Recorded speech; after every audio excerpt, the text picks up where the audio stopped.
In the opulent glow of the Grand Symphony Hall in Vienna, where crystal chandeliers dripped like frozen tears from the vaulted ceiling, Alara Voss stood alone on the stage. Her fingers trembled not from stage fright, but from the weight of the violin cradled in her arms, a Stradivarius, its wood aged to a deep amber, whispering secrets of centuries past. It belonged to Damien Blackwood, the enigmatic billionaire whose fortune was built on tech empires that spanned continents, yet whose heart remained a fortress of polished steel. Damien lounged in the front row, his tailored Armani suit a stark contrast to the velvet seats. At 35, he was the epitome of ruthless charm, sharp jawline shadowed by a perpetual 5 o'clock stubble, eyes like storm clouds over the Alps. He'd acquired the violin at a Sotheby's auction for a sum that could fund a small nation's orchestra, not out of love for music, but as another trophy. Tonight, amid a gala fundraiser for orphaned artists, he'd spotted Alara, a 28-year-old prodigy with raven hair cascading like a midnight river and eyes the color of forget-me-nots. She was no headliner, just a volunteer violinist from the streets of Prague, her talent honed in the shadows of forgotten conservatories.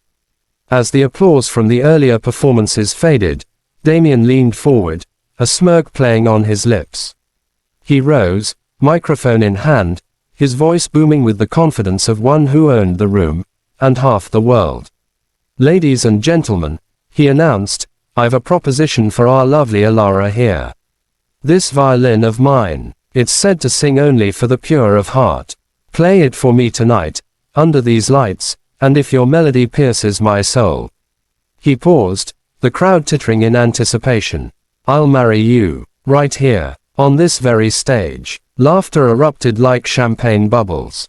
Damien's friends, fellow tycoons in bespoke suits, clapped him on the back, the guffaws echoing off the gilded walls.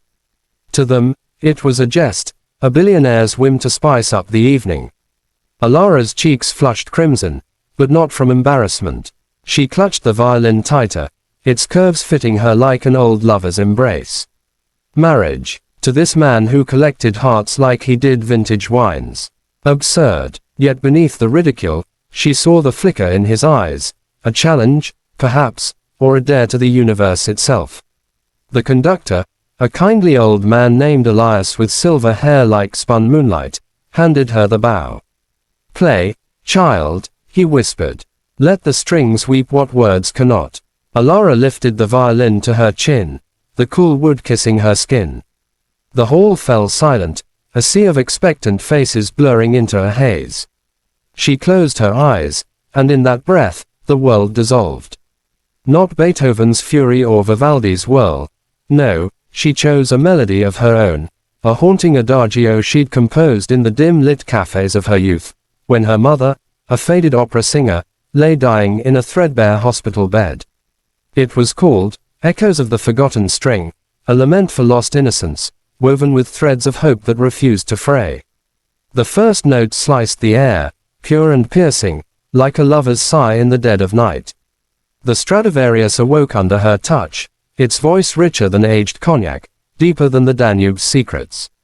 Alara's bow danced, fierce, then fragile, painting strokes of sorrow across the canvas of sound.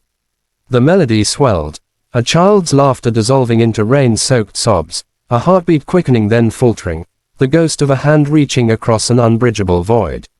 Each vibrato was a confession, each pause, a prayer. In the front row, Damien's smirk evaporated.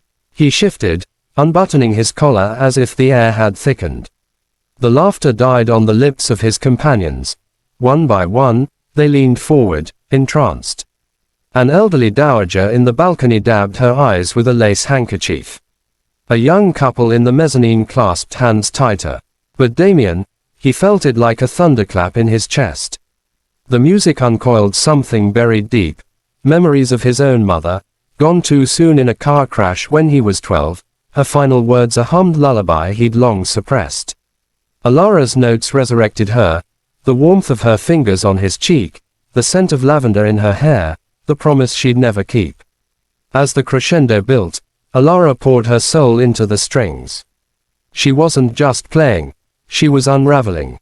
Her father, a cobbler who'd sold his soul to the bottle after her mother's death, leaving her to busk on bridges at 16.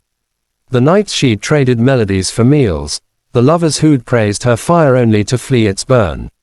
This violin, in her hands, became a bridge, not to Damien's wealth, but to the fractured pieces of herself.